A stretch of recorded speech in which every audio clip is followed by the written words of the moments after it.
Hai, masih bersama saya Mr. Z bicara. Tentu saja bicara tentang kebenaran berdasarkan fakta, data, dan realita. Bercermin dari persoalan, masalah yang dialami oleh keluarga Mbak Imbong dan Paula Verhoeven. Kita jadi banyak belajar. Apa yang dialami oleh Mbak Imbong dan juga Paula Verhoeven bisa saja menimpa kita semua dan lazim banyak terjadi di masyarakat, ya, yaitu persoalan perceraian.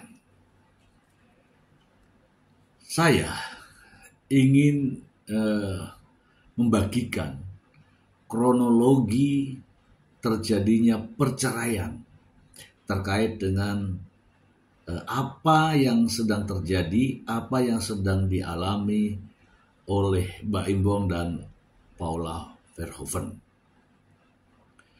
Sebagaimana kita ketahui bersama, teman-teman juga mungkin sudah paham tentang hal ini, bahwa gugatan cerai yang diajukan oleh Mbak Imbong kepada Paula Verhoeven di Pengadilan Agama Jakarta Selatan ini dikarenakan adanya dugaan, tuduhan, atau tudingan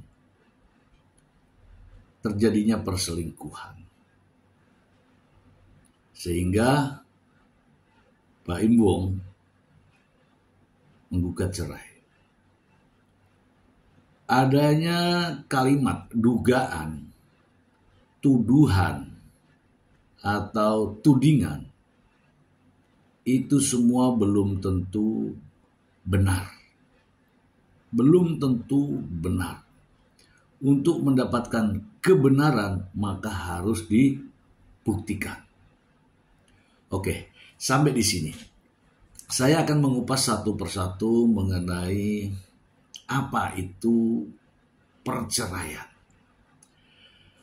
Perceraian dalam bahasa yang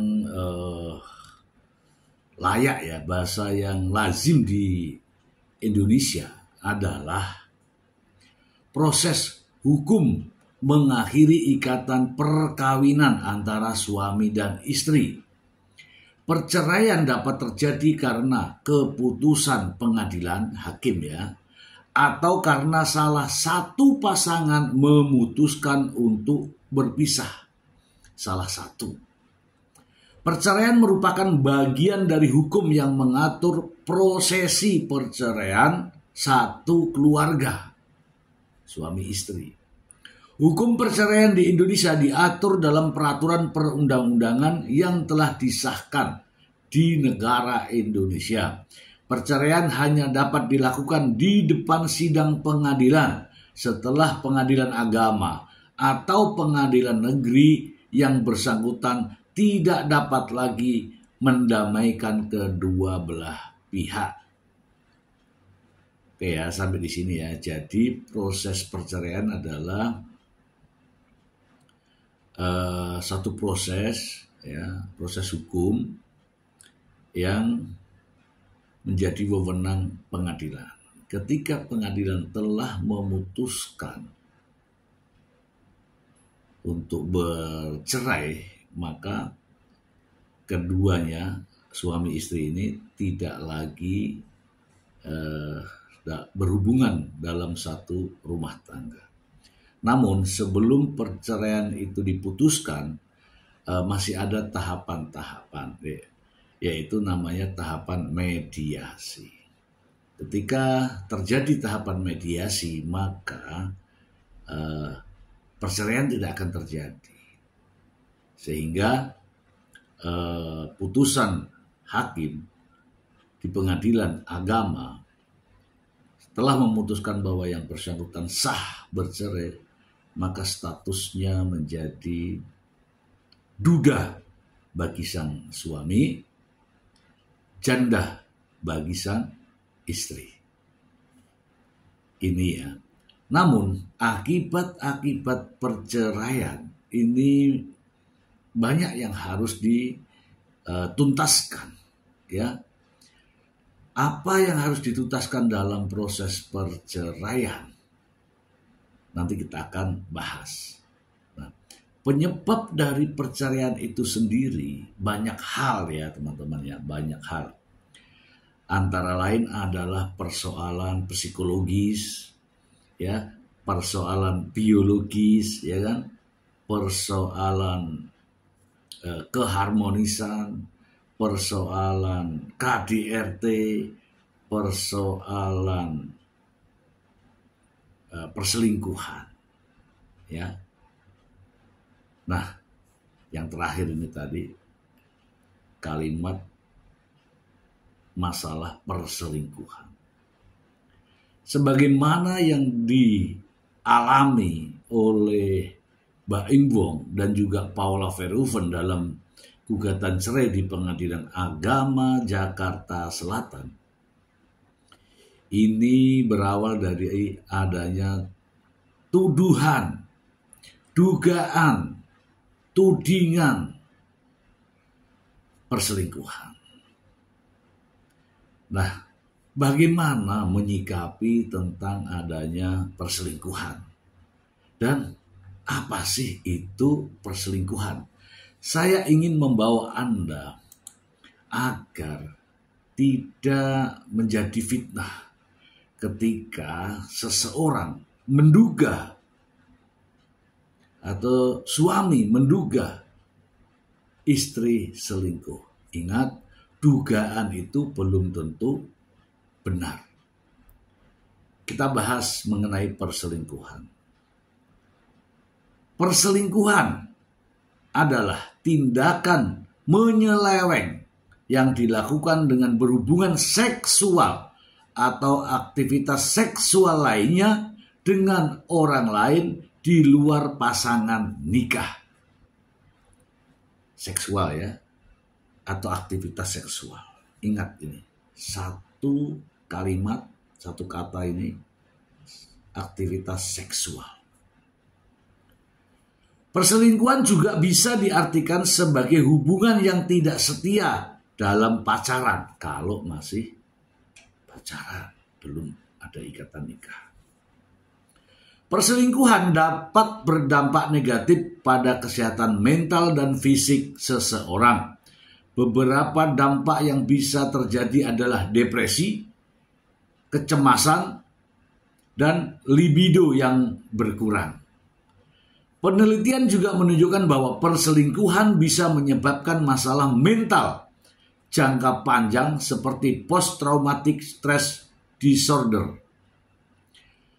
Perselingkuhan dapat berakibat pada hukum pidana dalam KUHP baru atau KUHP Undang-Undang Nomor 1 Tahun 2023. Setiap orang yang melakukan persetubuhan dengan orang yang bukan suaminya atau bukan istrinya dapat diancam dengan pidana perzinahan. Itu untuk KUHP yang baru, Undang-Undang Nomor 1 Tahun 2023 tentang KUHP versi Indonesia. Dan di Undang-Undang KUHP sebelumnya, yaitu pasal 284 tentang perzinahan. Beberapa faktor yang bisa membuat seseorang lebih rentan untuk selingkuh antara lain gangguan kepribadian, hubungan jarak jauh, bosan dengan hubungan yang dijalani, kurangnya komitmen, dan faktor-faktor yang lain. Kesepian misalnya, faktor ekonomi misalnya, atau faktor-faktor lain seperti eksperimen lah ya, seperti ngetes ngetes ya, itu juga bisa saja terjadi perselingkuhan. Dan akibat perselingkuhan inilah yang menjadikan seseorang dalam sebuah rumah tangga, baik suami maupun istri, dapat mengajukan gugatan perceraian yang sudah kita bahas sebelumnya. Nah, sebagaimana informasi yang beredar bahwa akibat perselingkuhan inilah sehingga Baim Wong melakukan gugatan perceraian. Sementara perselingkuhan sendiri harus betul-betul dibuktikan. Tidak mudah untuk membuktikan perselingkuhan. Banyak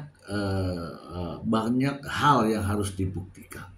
Ya, salah satu saja bisa memenuhi persyaratan, yaitu mengetahui adanya hubungan itu benar terjadi persetubuhan, hubungan seksual atau hubungan aktivitas seksual lainnya di dalam sebuah kamar, di dalam sebuah tempat, dan dimanapun, ya. Karena ada nih yang digerebek, ya, perselingkuhan di dalam mobil ada, ya. Jadi saya katakan bahwa perselingkuhan bisa saja terjadi di dalam kamar, di kursi, di mobil, di dalam mobil, bisa saja. Itu dah. Terkait dengan apa yang terjadi pada Mbak Ibong dan Paula, hal ini belum begitu terang, ya, belum jelas bahkan, ya. Namun Mbak Ibong sudah menduga bahwa terjadi perselingkuhan. Benar atau tidak saat ini sedang dalam proses. Intinya adalah yang dikatakan perselingkuhan di sini adalah adanya aktivitas hubungan seksual. Kalau tidak ada hubungan seksual, tidak masuk. Ya, kalau di dalam bahasa hukum di Indonesia namanya gendak atau perzinahan. Perzinahan masuk dalam kategori pidana. Prosesnya adalah proses hukum pidana. Oke. Kalau saya sudah membahas mengenai perceraian, kemudian perselingkuhan, perzinahan, akibatnya adalah setelah menggugat cerai maka timbullah persoalan hukum lainnya. Apa itu? Yaitu persoalan hak asuh anak dan juga harta gonogini. Hak asuh anak dan pembagian harta gonogini. Kita langsung saja mengenai hak asuh anak. Kita berbicara ini bukan asumsi, bukan hanya sekedar narasi, tapi berdasarkan peraturan perundang-undangan yang berlaku di Indonesia. Saya akan membacakan mengenai hak asuh anak. Apa yang dimaksud dengan hak asuh anak? Saya berbicara ini menurut agama saya, yaitu agama Islam. Hak asuh anak terhadap anak yang masih di bawah umur, adalah anak di bawah 12 tahun dalam kompilasi hukum Islam. Hak asuh anak di bawah umur 12 tahun umumnya berada di tangan ibu. Kita berbicara secara umum yang ada di dalam peraturan undang-undang. Hal ini sesuai dengan kompilasi hukum Islam KHI pasal 105. Ingat, pasal 105 yang menyatakan bahwa anak yang belum mumazid atau belum berusia 12 tahun berhak diasuh oleh ibunya. Mumazid ini artinya belum bisa membedakan mana yang baik, mana yang buruk. Arti daripada belum bisa membedakan jangan dilihat dari anaknya. Ini secara umumnya anak di bawah 12 tahun itu masih labil, belum bisa membedakan mana yang baik dan mana yang buruk. Ini terjadi juga pada kasus yang dihadapi oleh Mbak Imbong dan Paula Verhoeven. Anak mereka, Keanu dan Kenzo, masih berusia di bawah 12 tahun. Bahkan saya mengatakan di bawah 5 tahun atau balita. Artinya mereka, anak-anak ini, belum mengetahui mana yang baik, mana yang buruk, mana yang dibolehkan, mana yang dilarang. Ini secara umum, jangan didramatisir kembali, jangan ditafsirkan sendiri-sendiri. Ya, ini secara umum. Termasuk anak-anak Anda, kalau punya anak ya, artinya apa? Di bawah 12 tahun dia belum bisa mengartikan mana yang baik, mana yang buruk, mana yang boleh, mana yang tidak boleh. Jangan didefinisikan lain. Jangan dimaknai lain. Dan jangan ditafsirkan sendiri-sendiri. Ini adalah secara umum. Namun ada beberapa hal yang dapat menyebabkan hak asuh anak dialihkan ke ayahnya atau ke bapaknya, seperti alasan cerai terkait kesibukan ibu yang menyebabkan penelantaran anak. Ibu terbukti tidak wajar dalam memelihara anaknya. Ayah mampu menyediakan lingkungan keluarga yang lebih baik dan sehat dibandingkan dengan ibu. Terdapat faktor-faktor seperti kekerasan atau pengabaian dari pihak ibu. Ini garis globalnya ya, garis besarnya ya. Artinya apa? Saya ambil kesimpulan di sini. Ibunya berperilaku buruk. Berperilaku buruk ini dalam arti kata tidak layak, tidak patut untuk dicontoh. Seperti minum minuman keras, berjudi, tingkat emosional yang tinggi, ya, tidak terkontrol dan sebagainya. Kemudian suka keluar malam, di dunia gemerlap, namanya dugem, ya, menjadi seorang wanita panggilan misalnya, menjadi pelacur misalnya, menjadi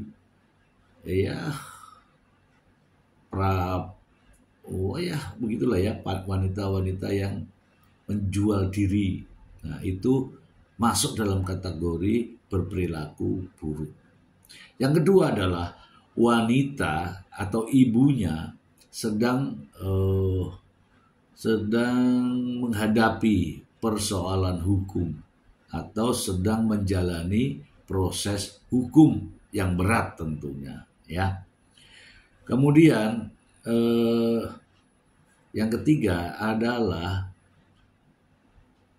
jelas ibunya tidak mampu membiayai, jelas ibunya tidak mampu menyediakan masa depan, ya, jaminan masa depan, misalnya jaminan kesehatan, ya, jaminan papan, pangan, pendidikan, dan fasilitas-fasilitas lain yang menurut hakim ibunya tidak sanggup, gitu ya. Tapi kalau ibunya sanggup, ya tidak mungkin akan beralih ke bapaknya. Oke, saya lanjutkan lagi. Jika anak sudah mumajid atau sudah bisa membedakan sesuatu yang baik dan yang buruk, maka anak tersebut berhak memilih di antara ayah dan ibunya sebagai pemegang hak asuh. Jadi kalau sudah di atas 12 tahun, barulah hak asuh anak jatuh ke bapaknya, karena anaknya bisa memilih nih, milih ayah, gitu. Kalau memilih ibunya ya tetap ke ibunya.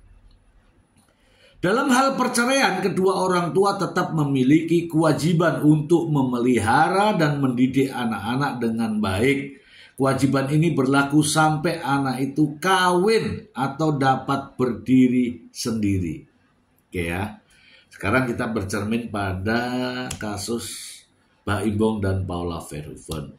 Anak ini, ya kedua anaknya masih balita ya. Saya katakan balita karena masih di bawah 5 tahun. Jelas di sini bahwa hak asuh anak akan jatuh kepada ibunya. Syarat-syarat lain tidak perlu dipertimbangkan karena Paula Verhoeven memenuhi syarat untuk memegang hak asuh anak. Oke. Itu akibat daripada perceraian. Nah, apalagi setelah hak asuh anak? Ya, tak lain dan tak bukan adalah pembagian harta gonogini. Setelah bercerai, tentu saja persoalan putusnya perceraian ada juga problem, yaitu tentang hak asuh anak. Dan ini sudah diatur semua dalam undang-undang, termasuk dalam kompilasi hukum Islam. Sudah diatur semua. Demikian halnya terkait dengan pembagian harta gonogini. Harta gonogini itu harta bersama yang diperoleh ketika mereka suami istri ini berumah tangga. Itulah yang dimaksud dengan harta bersama. Di luar daripada hibah pribadi, warisan, atau penghargaan pribadi. Ya, di luar itu. Saya ingin membacakan kepada Anda apa sih yang dimaksud dengan harta gonogini. Harta gonogini adalah harta benda yang diperoleh selama masa perkawinan dan dianggap sebagai milik bersama suami dan istri. Istilah berasal dari bahasa Jawa yaitu gono yang berarti suami dan gini yang berarti istri. Dalam hukum Islam, dalam hukum di Indonesia, harta gonogini berlaku untuk semua harta yang diperoleh selama masa perkawinan, kecuali jika ada perjanjian pranikah yang menyatakan sebaliknya. Harta gonogini bisa berupa uang, harta bergerak maupun harta tidak bergerak. Ya, bisa berupa uang. Uang itu juga bisa berupa tabungan deposito, bisa berupa uang tunai, bisa berupa asuransi dan sebagainya. Kemudian harta tidak bergerak ya, seperti rumah, tanah, emas, mobil, ya kan?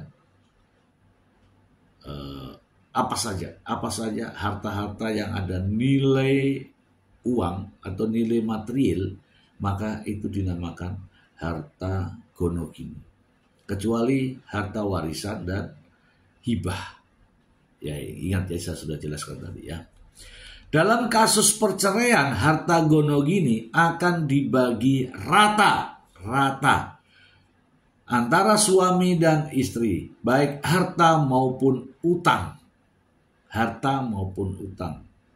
Pembagian harta gonogini bisa dilakukan dengan musyawarah atau perdamaian. Atau jika tidak menemukan kesepakatan, maka bisa dilanjutkan secara hukum di pengadilan. Harta gonogini juga bisa diwariskan kepada anak. Atau jika tidak memiliki anak, maka bisa diberikan kepada kerabat dengan status duda atau janda. Oke, saya kira terkait dengan harta gonogini mudah ya dimaknainya. Namun dalam prakteknya yang sulit. Sebaiknya ketika bercerai, maka langsung diputuskan di situ, minta kepada hakim agar persoalan perceraian dan hak asuh anak serta harta gonogini langsung saja diputuskan oleh hakim. Mengapa? Begini teman-teman. Ada plus minusnya ya ketika harta gonogini diproses dalam satu kesatuan pada gugatan perceraian. Kalau tidak ada harta gonogini yang dipermasalahkan, mungkin perceraian akan cepat. Namun ketika membagi harta gonogini, sidang atau prosesnya akan memakan waktu. Kenapa? Karena menghitung jumlah harta. Kalau nggak ada hartanya sih nggak ada masalah, atau sedikit harta nggak ada masalah. Tapi kalau banyak itu pasti akan butuh perhitungan. Ya seperti yang terjadi pada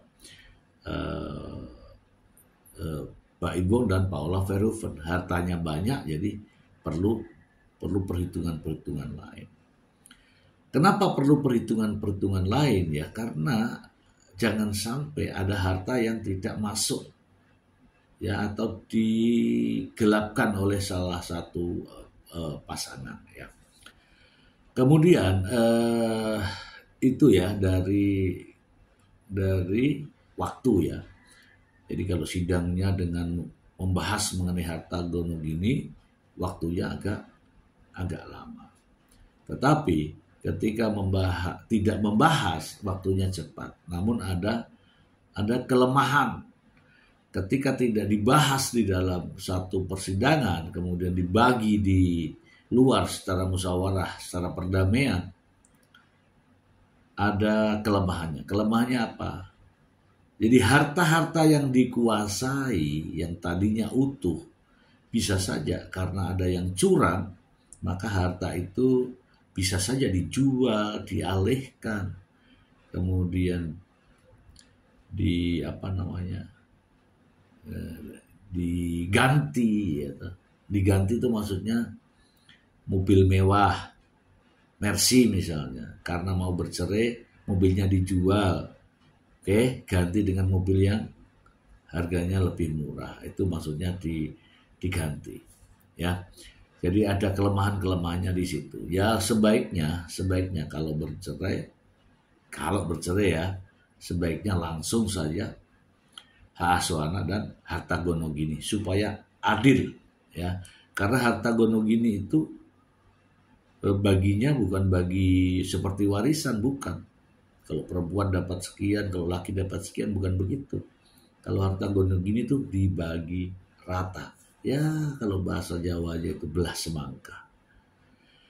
Gitu ya teman-teman ya. Ini adalah kronologis peristiwa yang terjadi antara Pak Imbong dan Paula Verhoeven. Gugatan perceraian Pak Imbong kepada Paula Verhoeven di Pengadilan Agama Jakarta Selatan berawal dari dugaan, tudingan, tuduhan yang belum tentu benar terkait dengan perselingkuhan. Ini kronologis. Ini kalau nanti waktunya cukup, kita akan bahas terkait dengan perjalanannya proses gugatan cerai dan persidangan Pak Imbong dan Paula Verhoeven. Kalau tidak cukup waktunya, kita akan bahas di episode berikutnya. Ya, memang ya terkait dengan gugatan perceraian yang dialami oleh Mbak Imbong dan Paula Verhoeven menuai banyak intrik dan terjadi polemik. Ya, seperti kita ketahui bersama, gugatan perceraian yang ada ini menjadi heboh ketika banyak pasangan lain yang menggugat cerai namun tidak seheboh ini, ya, tidak seheboh ini. Sampai dengan mengundang para awak media, dan juga pada akhirnya Mbak Embong menyerahkan bukti-bukti perselingkuhan kepada hakim sebanyak 71 bukti. Inilah yang menimbulkan kontroversi yang beredar di berbagai media. Namun sampai saat ini kasus perselingkuhannya sendiri belum bisa dibuktikan. Bahkan banyak teman-teman daripada kalangan artis sendiri antipati, artinya apatis lah ya. Tidak ada yang mengungkapkan satu kalimat pun dari mereka. Mereka hanya mengucapkan, ya semoga yang terbaik, semoga yang terbaik, semoga yang terbaik. Tidak ada yang membahasnya, tidak ada yang membuat analisa-analisa. Hanya satu tokoh hukum, ya, yaitu pengacara kondang Hotman Paris, yang mengatakan bahwa gugatan perceraian apabila hanya dilandasi dengan persoalan tudingan perselingkuhan itu sangat berat, ya, itu aja. Yang lain no comment. Oke, karena waktu yang tidak mencukupi, kita akan bahas terkait dengan perjalanan gugatan cerai Mbak Embong kepada Paula Verhoeven pada episode berikutnya.